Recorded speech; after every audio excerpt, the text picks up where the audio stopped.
C'est une visite des élus issus de la communauté Banyamulenge auprès du chef du parti au pouvoir qui met à découvert tout le mensonge du président rwandais Paul Kagame à la base d'un plan visant à exproprier une partie de la RDC sous prétexte fallacieux de chercher à protéger la communauté Banyamulenge.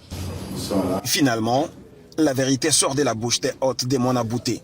Nous avons le chef de l'État qui nous exprimons notre soutien parce qu'il a toujours dit que les Banyamulenge sont de Congolais et nous voudrions également que ça se répercute dans tous les services, dans toutes les couches sociales, que ça soit entendu. À en croire Augustin Kabouya, secrétaire général faisant fonction de président et du parti, la communauté Banyamulenge n'a jamais subi la discrimination sous le règne du président Tshisekedi. Je pense que je suis le plus heureux aujourd'hui parce que j'ai accepté de me présenter avec la délégation Banyamulenge devant la presse pour contredire le président rwandais que les Banyamulenge ne subissent pas de discrimination dans le régime Tshisekedi. Ici, c'est le parti politique IDPS, parti au pouvoir. Je les ai reçus ici dans mon bureau. Je suis avec eux.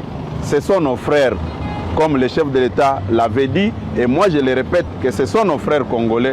Ne tombons pas dans le piège de l'ennemi pour qu'ils puissent continuer à tuer nos frères et sœurs dans l'est de la République démocratique du Congo.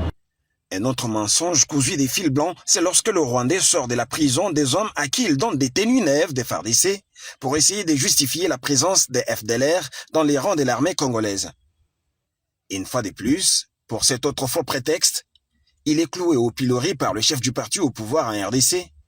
Augustin Kabouya ne sait pas comprendre qu'un militaire au front soit présenté gardant sa tenue et ses chaussures toutes neuves. Il lui avait présenté des faux FDLR, des prisonniers retirés pour montrer à la face du monde par ce que j'avais dit.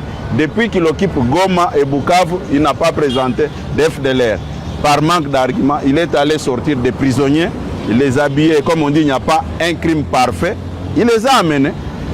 Comment expliquer un militaire qui vit au front peut avoir des tenues neuves?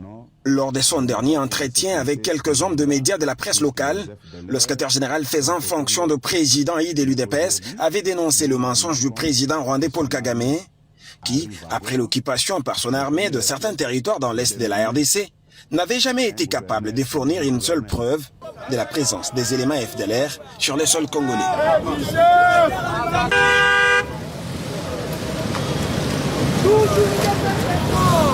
Toujours fatigué.